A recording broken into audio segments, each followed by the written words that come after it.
The alarm on Deck 4 was already screaming when Vantor grabbed my shoulder and shoved me back through the hatch. "Get out of the way, Tin Can," he said, his voice sharp through the translator. "This is not a job for something that needs to hide inside metal." I did not move fast enough for him, so he pushed past me, his forearms already reaching for the emergency panel. Behind him, sparks were falling from a ruptured coolant line, and the air on the other side of the hatch was turning a faint shade of yellow that meant the scrubbers were losing the fight. "I am not in your way," I said. "I am standing exactly where I was told to stand." "Then stand there quietly," he said, "and let those of us with real bodies handle a real problem." That was the day I joined this ship, and it was also the day I learned that on the vessel, my armor was not seen as a tool. It was seen as a confession that the thing wearing it could not survive without a shell wrapped around its skin.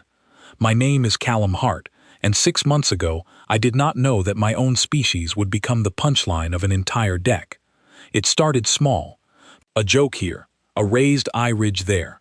By the 3rd week, it had become something the whole crew seemed to share, a private amusement that followed me from the mess hall to the training bay to the long gray corridors that connected one section of the ship to another. The vessel was not built for humans. It was built by the Doral, commanded by a Doral captain, and crewed by a mix of species who had fought together, bled together, and in most cases evolved bodies that did not need much protection to begin with. The Kalisk had skin like layered stone. The Thurn had reflexes fast enough to catch a dart out of the air. Even the smaller crew members, the Osa, had lungs that could filter poison gas without so much as a cough. And then there was me, soft skin, slow reflexes by their standards, a single lung puncture away from an unpleasant afternoon. So when I arrived wearing a suit of gray-plated armor that covered me from neck to boot, nobody on that ship saw a soldier. They saw a coward hiding behind steel. Yithra was the first to say it out loud. She was the ship's engineer, Kalisk by birth, with skin the color of wet slate and a laugh that echoed down 2 corridors when something amused her. The first time she saw me suited up in the cargo bay, she actually stopped walking. "What is that?" she asked. "Is that a coffin you are wearing, or did someone forget to take the packaging off before they shipped you here?" The rest of the crew who were nearby laughed, and I let them. I had learned a long time ago that laughing crowds do not want explanations. They want a show, so I gave a small shrug, tapped the chest plate twice, and said nothing at all. Silence, I had found, made people uncomfortable in a way that arguing never did. "It is armor," I finally said, when the laughter faded enough for anyone to hear me. "Armor for what?" Yithra said. "There is no war here. There is no enemy waiting behind that door. You wear that thing to walk to breakfast." "I wear it because I do not know what is behind the door until I open it," I said. That earned another round of laughter, this time led by Vantor, who had wandered over from the security station with his arms crossed and his expression unreadable beneath his ridged brow. "Humans," he said, "always preparing for a fight that never comes. Meanwhile, the fight that does come, you cannot survive without 3 layers of metal between you and the air." I did not answer that one. I had already decided, somewhere in the first week, that trying to explain myself to people who had already made up their minds was a waste of breath. Instead, I simply nodded, turned, and walked back toward my quarters, my boots echoing against the deck, plating in a rhythm that no one else on that ship could match. But their words followed me. I heard them in the mess hall, where the Osa crew member named Tessa Belrose, one of the few on the ship who never joined the mockery, tried quietly to change the subject whenever Vantor brought it up. I heard them in the training bay, where sparring matches between crew members were treated like sport, and where I was never invited to participate because nobody wanted to fight something wrapped in steel. I heard them most clearly from Captain Sorn herself, though she never mocked me directly. She simply watched. Doral captains were like that, quiet and calculating, always weighing every piece of information before speaking a single word. She had approved my assignment to the vessel, but I do not think she understood why Command had sent her a human wrapped in armor instead of a human trained the way the rest of her crew was trained, exposed and confident in their own bodies. It came to a head 3 weeks in, during a routine briefing in the command bay. The subject of an upcoming joint exercise came up, a simulated boarding action meant to test how well the crew responded to an unexpected threat. Vantor, always eager to make his point in front of an audience, suggested that I be given a smaller role, something safer, something that would not slow the team down. "Let the armor sit this one out," he said. "Or better yet, let us see how long it survives a real spar. I will personally test it myself, if the human is willing."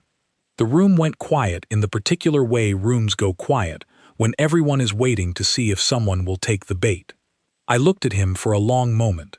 Then I looked at the captain, who said nothing, offering no support and no objection, simply observing the way she always did.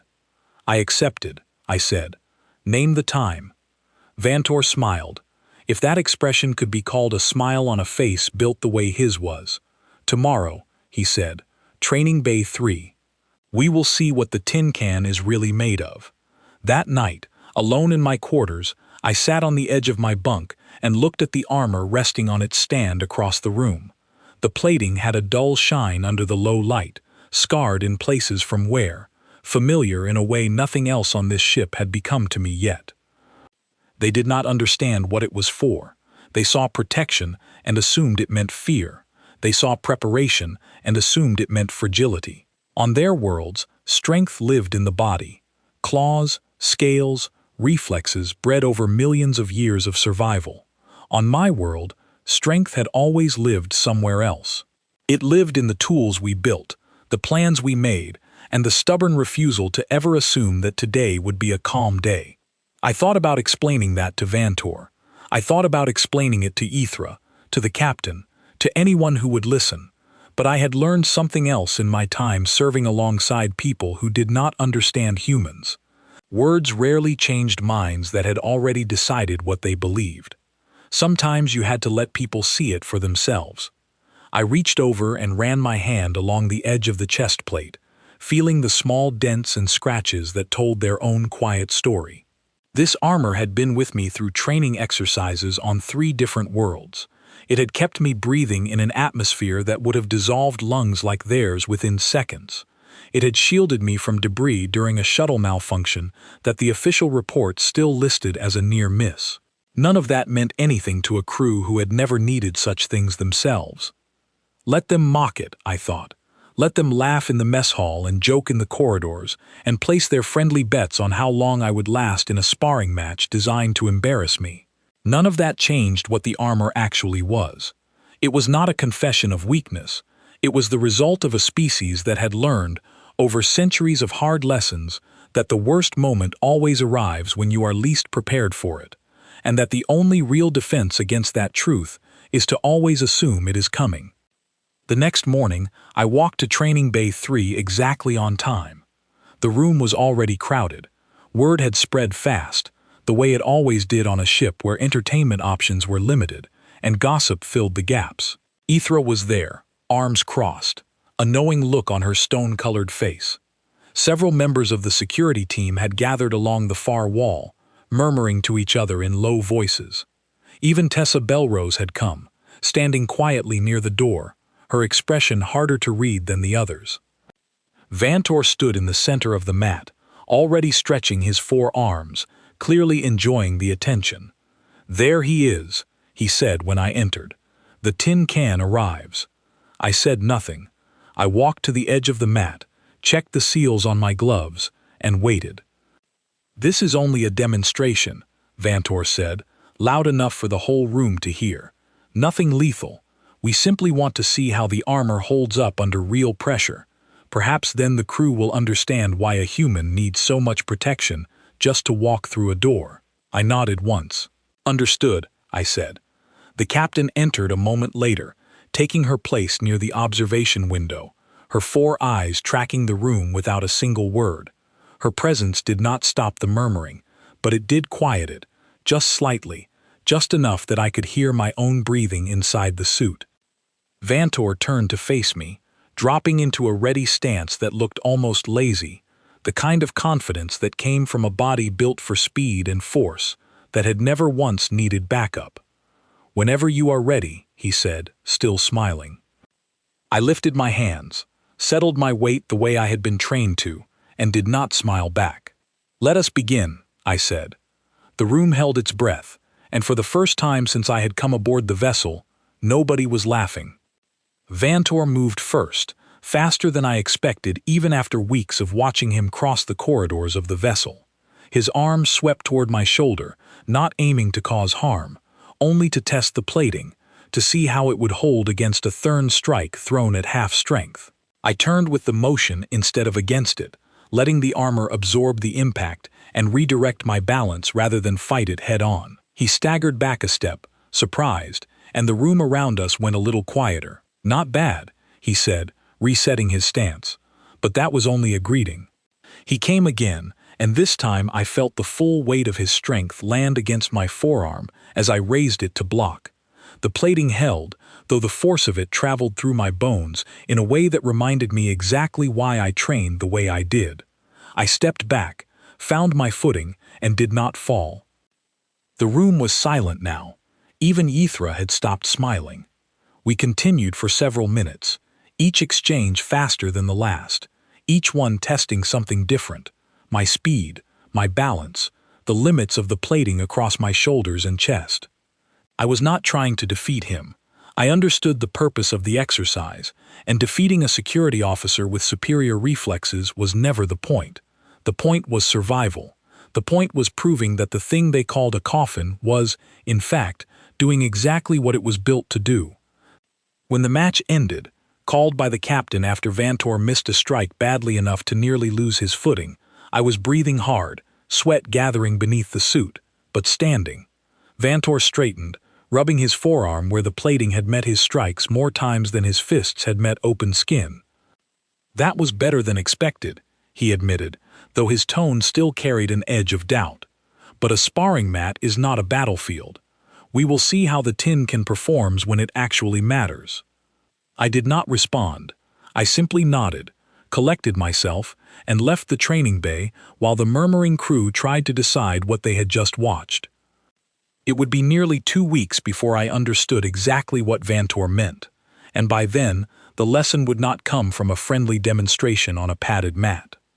The call came in the middle of what should have been a quiet shift, the kind where most of the crew were resting or performing routine checks across the vessel. I was in the corridor near the cargo hold when the ship's alert system activated, a low pulsing tone that meant something had gone wrong on one of the lower decks. "Hull breach, Deck 7, the ship's voice announced. "All non-essential personnel report to safety stations." I was already moving before the announcement finished, my training taking over the way it always did. But as I reached the junction leading toward Deck 7, Vantor stepped into my path, flanked by 2 other security officers, his expression firm. "Not you," he said. "Stay here." "I am trained for exactly this," I said. "You are also the only member of this crew who requires a suit just to survive a normal day," he said. "Deck 7 has already lost partial atmosphere. The rest of us can function in that environment for several minutes without protection. You cannot. If something happens to your suit in there, we will lose more time saving you than the breach will cost us on its own." I opened my mouth to argue, but the captain's voice cut through the comm system before I could speak. "Hart, remain at your station," she said. "That is an order." I stood there in the corridor, my hands curling into fists at my sides, listening to the sound of boots pounding past me as Vantor and his team disappeared down the corridor toward Deck 7. I was not being protected out of kindness. I understood that clearly enough. I was being set aside because the crew saw my armor as evidence of a weakness that would only slow them down in a crisis, rather than a tool that could help solve one. The breach was resolved within the hour, a ruptured seal along an external plating section, patched by Ythra and her engineering team, while Vantor's security squad held the corridor secure. Nobody was hurt. The story that circulated through the mess hall that evening painted the incident as a minor success, another routine day aboard a ship built to handle exactly this kind of malfunction. Nobody mentioned that the human crew member had been left standing in a corridor, forbidden from helping. I did not bring it up either. Instead, I spent that evening in my quarters, running diagnostics on my suit that did not need running, checking seals that were already secure, because it gave my hands something to do while my mind worked through what had happened. It was not the first time I had been sidelined. It would not be the last. But something about the way Vantor had spoken, not with malice, but with genuine certainty that he was protecting the crew by keeping me out of danger, stuck with me longer than any joke ever had. They did not see the armor as a strength because they had never needed to understand what it meant to build a defense against a universe that offered no guarantees. Every species on this ship had evolved with some form of protection built into their bodies: stone skin, fast reflexes, lungs built for hostile air. They did not need to plan for the worst, because their own biology had already done the planning for them. Humans had nothing like that. We had soft skin, average reflexes, lungs that could be ruined by the wrong kind of atmosphere within minutes. What we had instead was the ability to imagine every possible way a situation could go wrong, and the discipline to prepare for it anyway, long before the danger ever arrived. That difference, I realized, was not something I could explain to them in words. Vantor had already decided what my armor meant, and no argument I offered was going to change a belief built from a lifetime of never needing armor himself. Over the following days, small moments continued to reinforce the same pattern. During a supply run to a nearby station, I was left aboard the shuttle while others handled the loading, the excuse being that the station's gravity field was unstable and my suit would only weigh me down if something happened. During a diagnostic sweep of the lower decks, I was assigned to monitor communications from the bridge instead of joining the physical inspection team, because the corridors in question ran through sections with thin, contaminated air that the rest of the crew could tolerate without protection. Each time, the reasoning sounded logical. Each time, it left me standing on the sidelines while everyone else grew more confident that a human in armor was, at best, a liability wrapped in steel, and at worst, someone who required special accommodation simply to exist safely aboard the ship. I began to notice something else as well, something subtler than the jokes and the exclusion. Captain Sorn had started watching me more closely, her 4 eyes tracking my movements during briefings, her silence carrying a different weight than it had during the first weeks of my assignment. She said nothing about the incidents on Deck 7 or the supply run, but I could tell she was gathering information, forming conclusions of her own, the way Dorel captains always did before speaking. One evening, she called me to her private quarters, a rare invitation that immediately told me this was not a casual conversation. "Sit," she said, gesturing to a chair across from her desk. I sat. "You have not complained," she said, "once about being left behind during the Deck 7 incident, or the supply run, or the corridor inspection. Why?" "Complaining would not change their minds," I said. "It would only give them another reason to see me as fragile." She studied me for a long moment, her expression unreadable in the way Dorel expressions often were to species who had not learned to read them. "Vantor believes he is protecting the crew," she said. "Ythra believes your armor is proof of a species too delicate to survive without constant support. Even I have wondered whether Command sent me a soldier or a liability wrapped in steel plating." "And what do you believe now?" I asked. "I do not know yet," she said. "But I have served with enough species to understand that appearances rarely tell the whole story. Humans built that armor for a reason. I intend to find out what that reason actually is, rather than assume I already know." That conversation stayed with me long after I left her quarters. For the first time since arriving on the vessel, someone on this ship was willing to ask a question instead of simply repeating a joke. It was not respect, not yet. But it was curiosity, and curiosity, I had learned, was often the first step towards something better. I did not know then how soon that curiosity would be tested, or how quickly the crew's assumptions about my armor and about me were about to be shattered in a way none of us could have predicted. The distress call came from a research outpost drifting at the edge of a dead system, one of the small scientific stations the vessel occasionally checked on during long patrol routes.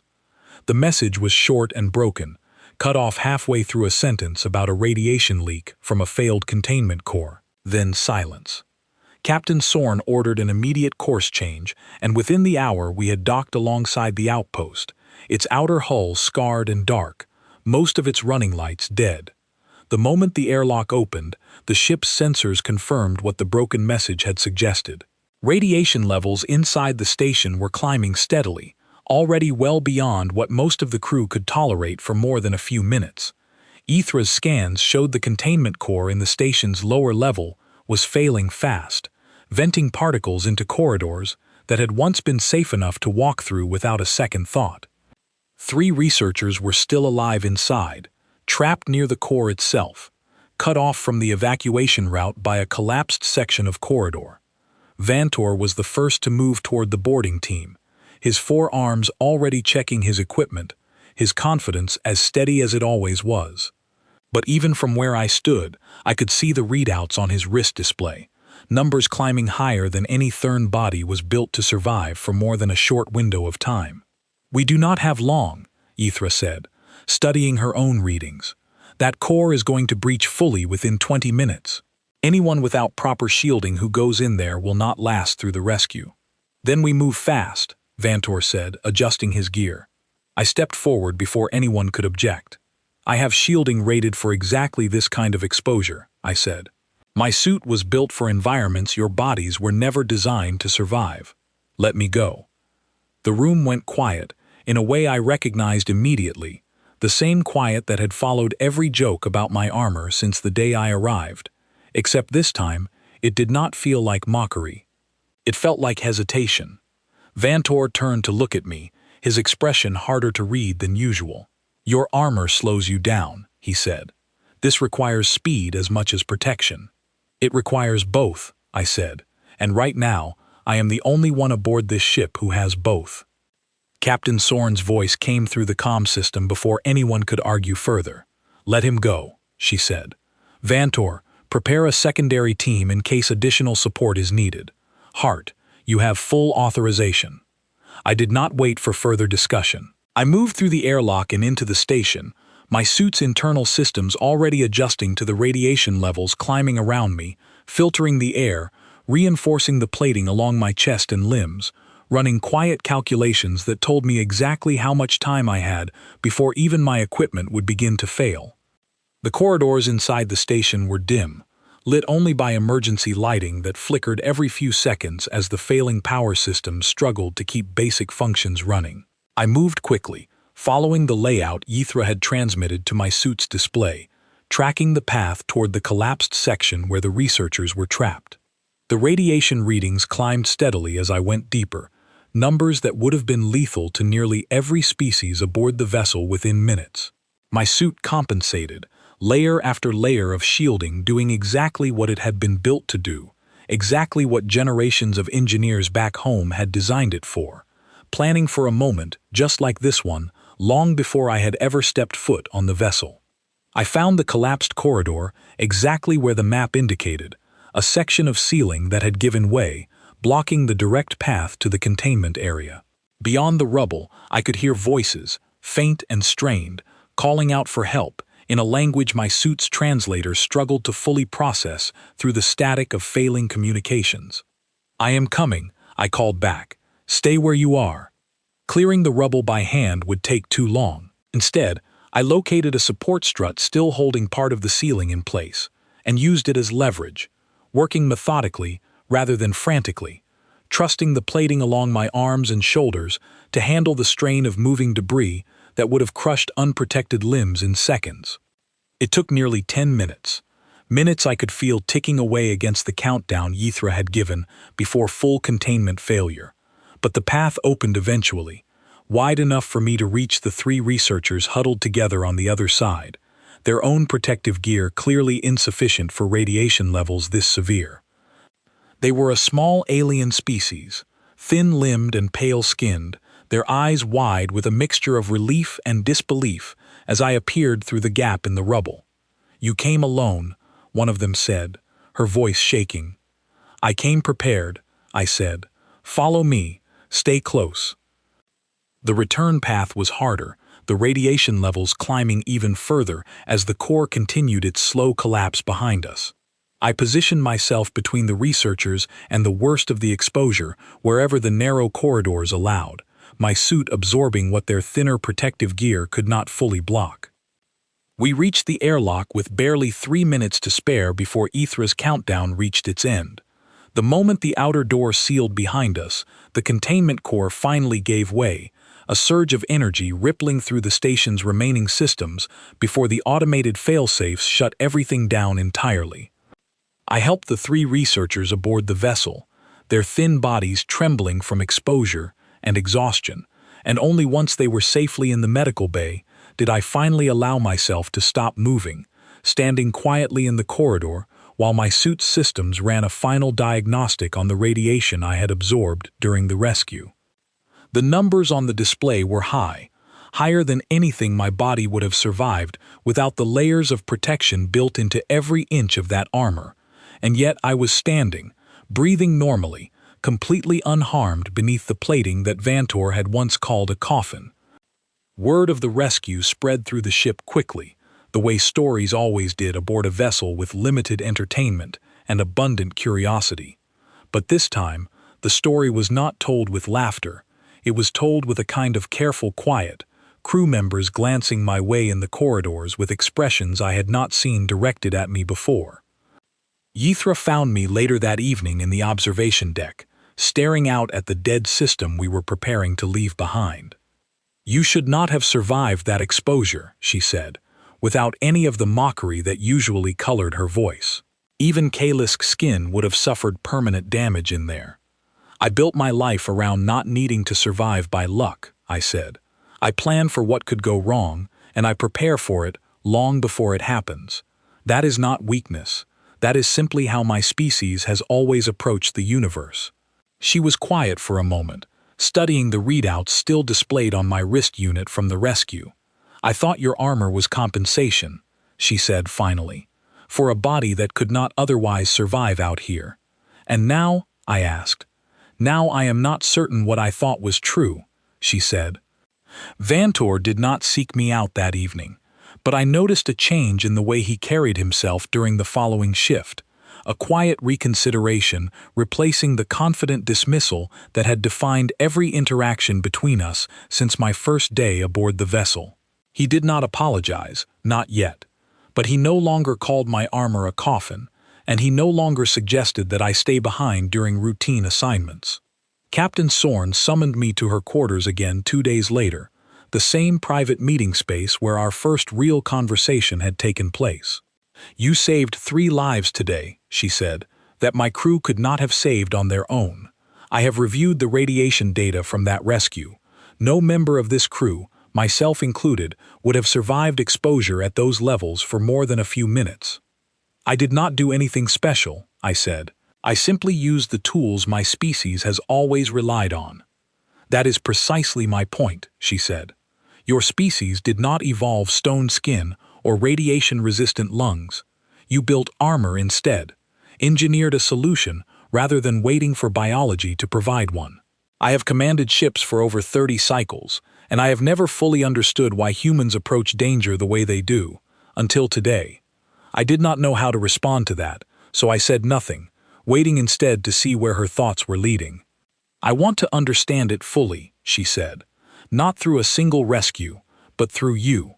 Tomorrow, before the full crew, I want you to explain what that armor actually means to your species.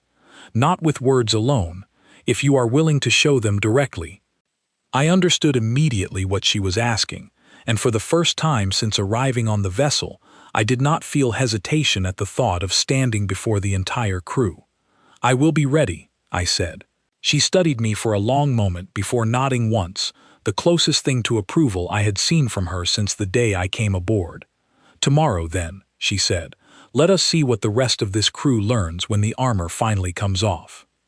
The main assembly hall of the vessel was rarely used for anything other than formal briefings, but by the time I arrived the following day, nearly the entire crew had gathered there, standing in loose clusters along the curved walls, their conversations quieting the moment I stepped through the entrance. I was still wearing the armor, plated and sealed exactly as it had been every day since I came aboard.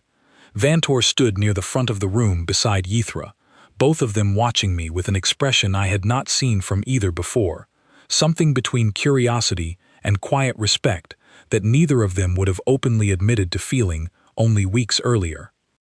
Captain Sorn stood at the raised platform at the front of the hall, and when I reached her side, she turned to address the assembled crew. 3 days ago, she said, this crew watched a human walk into a radiation environment that would have ended any of our lives within minutes. He returned having saved 3 researchers, unharmed, because of the equipment many of you have spent the last several weeks mocking. A murmur passed through the room, quiet and uncertain. I asked Hart here today, she continued, because I do not believe understanding comes from watching a single event and drawing our own conclusions. I want him to explain what this armor actually represents, in his own words, and I want this crew to listen without assumption. She stepped back, gesturing for me to take her place at the front of the platform. I looked out over the gathered crew, faces from a dozen different worlds, each of them shaped by evolution to survive threats that had shaped their biology over countless generations. None of them had ever needed to build a shell around themselves simply to walk safely through their own ship. I want to start by explaining something about where I come from, I said. My species did not evolve stone skin, or reinforced lungs, or reflexes fast enough to catch a blade out of the air. What we evolved instead was something less visible, but just as important. We evolved the ability to imagine every way a situation could go wrong, long before it actually did, and the discipline to prepare for those outcomes regardless of how unlikely they seemed. I began unlatching the first seal along my shoulder, the plating coming loose with a soft mechanical hiss that echoed through the quiet hall. This armor is not a confession of weakness, I said, removing the shoulder plate and setting it aside. It is the result of thousands of years of history teaching my species one very simple lesson.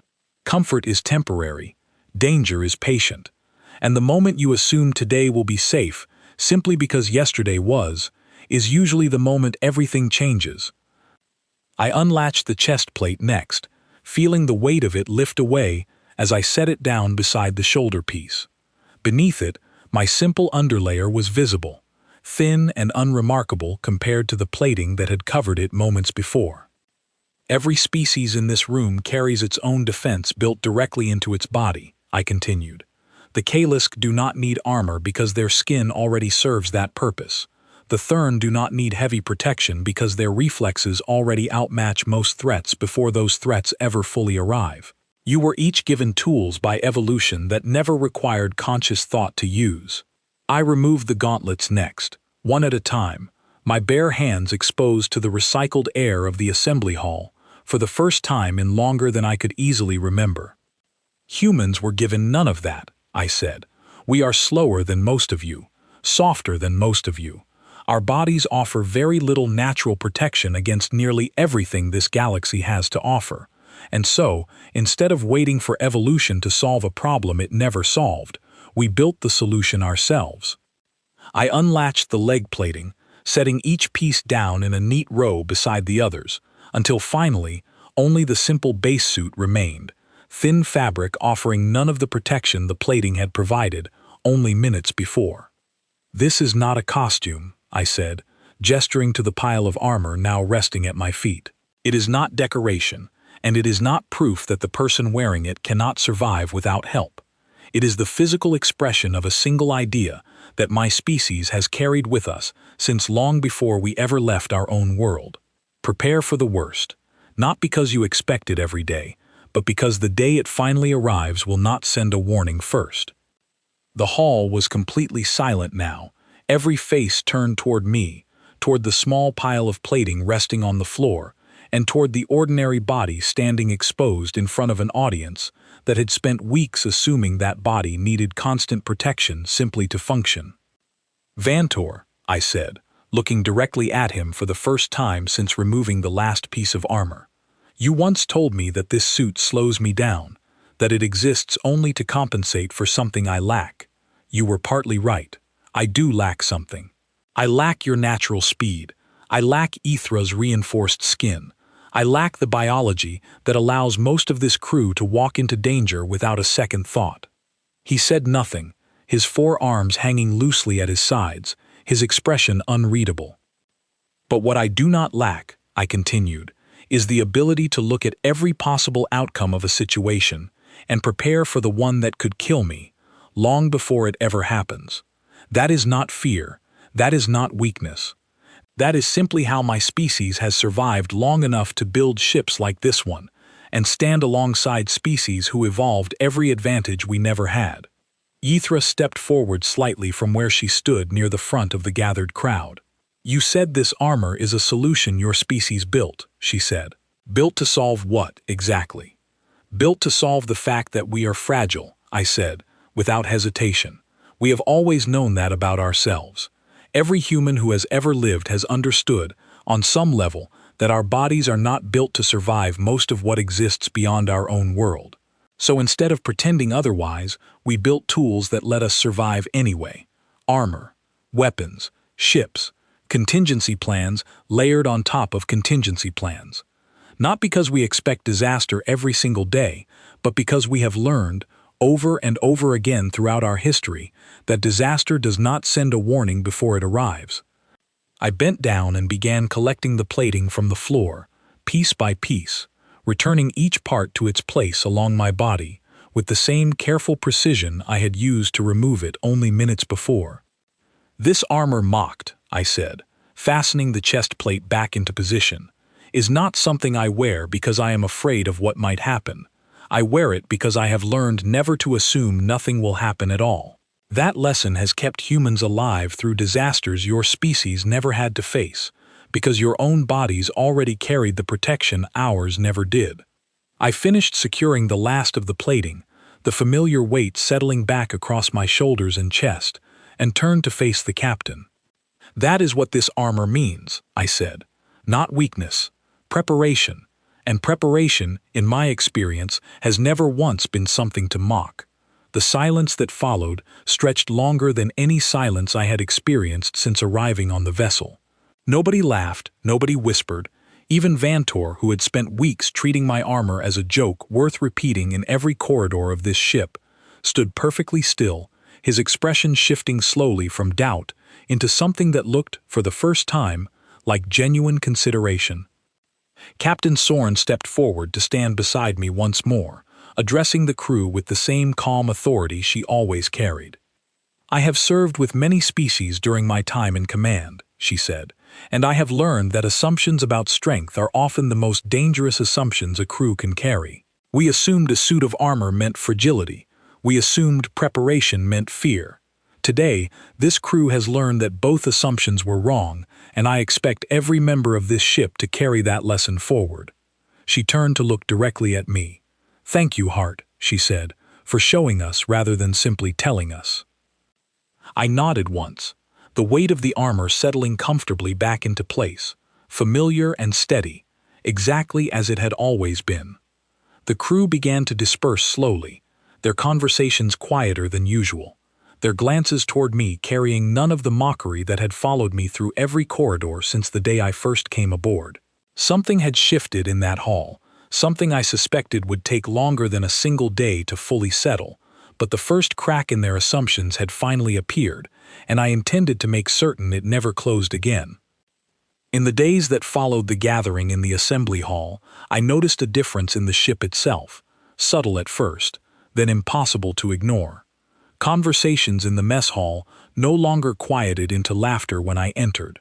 Crew members who once avoided training alongside me began requesting my presence during drills, asking questions about human tactics that they had never bothered to ask before.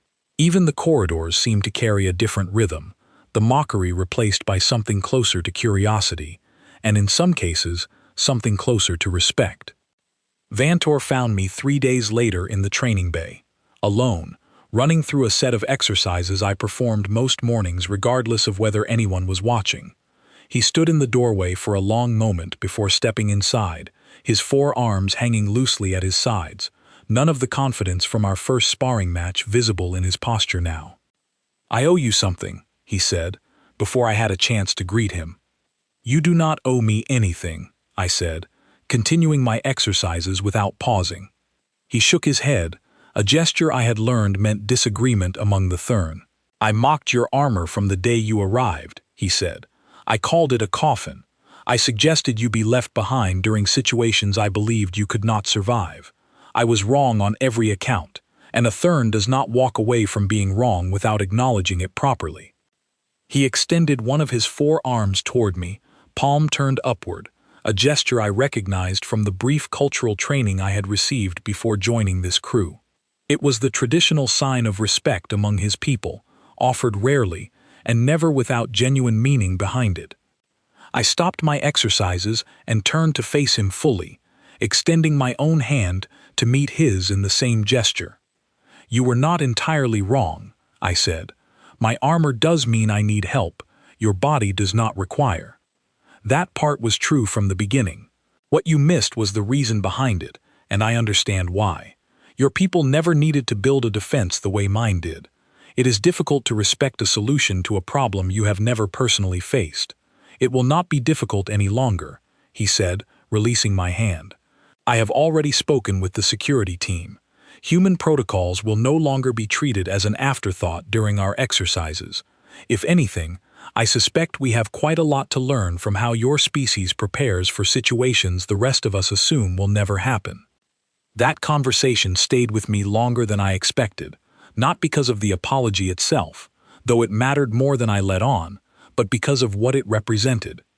Vantor had built his entire understanding of strength around biology, around claws and reflexes and bodies shaped by evolution to survive without assistance. Watching him reconsider that belief, slowly and honestly, told me something about how far this crew had come in only a matter of days. Yithra approached me differently, less through gesture and more through questions, an endless stream of them that followed me through nearly every shift for the next 2 weeks.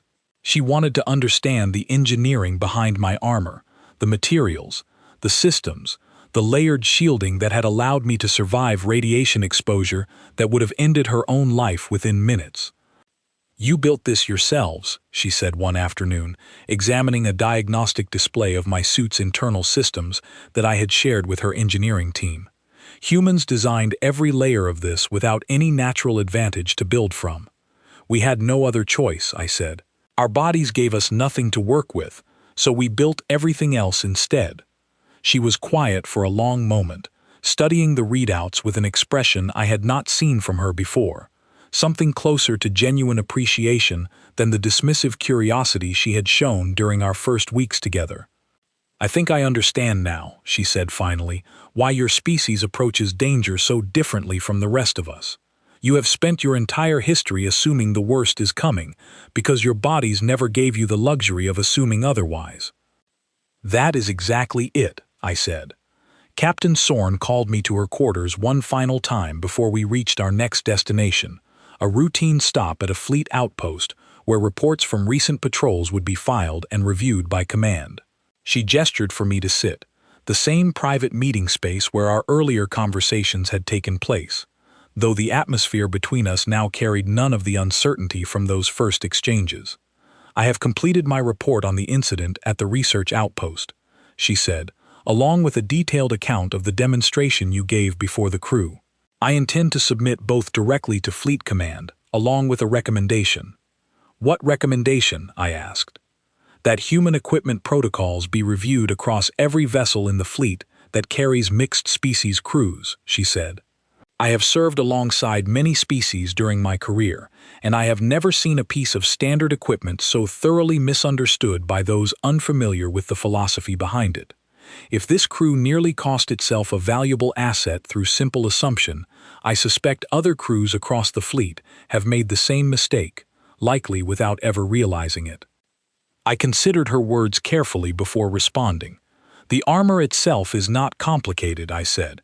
What is complicated is convincing species who have never needed protection to understand why another species might build an entire culture around preparing for disaster before it arrives. That is precisely the value of this report, she said. It is not enough to issue equipment guidelines.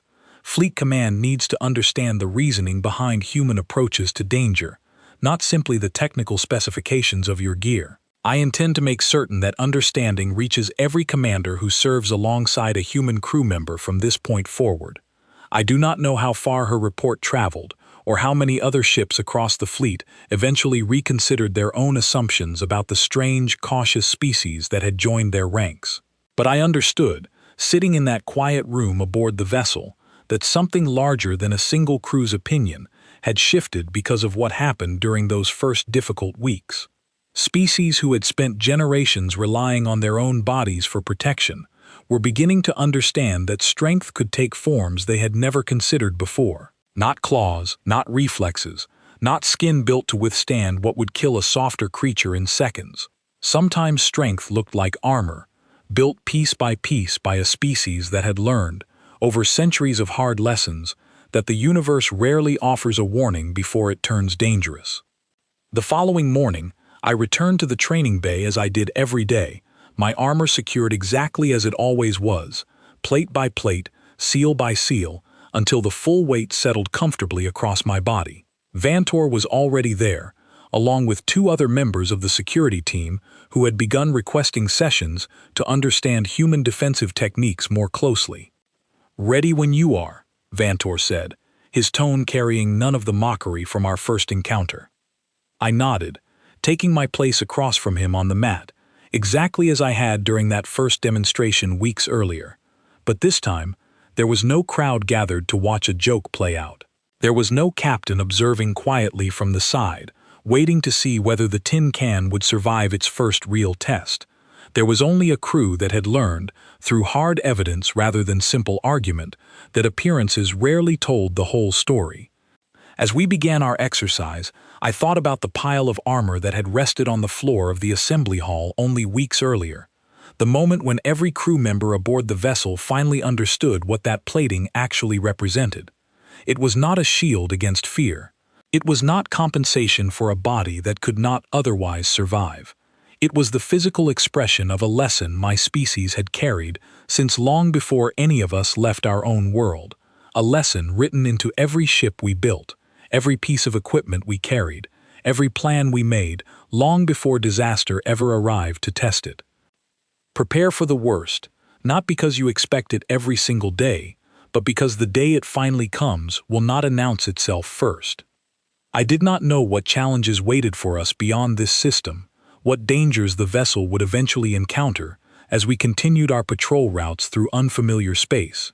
But I understood, standing on that training mat with a crew that had finally learned to see past their own assumptions, that whatever came next, I would be ready for it. Not because my body was built to survive it without help, but because I had never once assumed it would not come. Somewhere beyond this ship, across a fleet built from a dozen different species who had never needed to build the kind of preparation my species carried into every corner of the galaxy, other crews were beginning to ask the same questions Captain Sorn had asked weeks earlier. What did it mean when a species built armor not from fear, but from an unshakable understanding that comfort was always temporary? What did it mean when a species treated the worst possible outcome as the reasonable expectation, rather than the unlikely exception? I did not know how many other ships would learn that lesson the way the vessel had, through crisis and demonstration rather than simple explanation. But I suspected, as I settled into another day aboard a crew that had finally learned to see me clearly, that this was only the beginning of a much larger reckoning.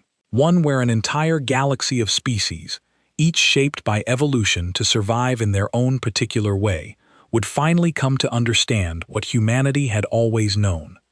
The universe does not warn you before it turns dangerous. The only real defense against that truth is to never stop preparing for it. And as Vantor raised his arms across from me, ready to begin our exercise, I settled into my stance, steady and certain, wearing armor that no one on this ship would ever mock again,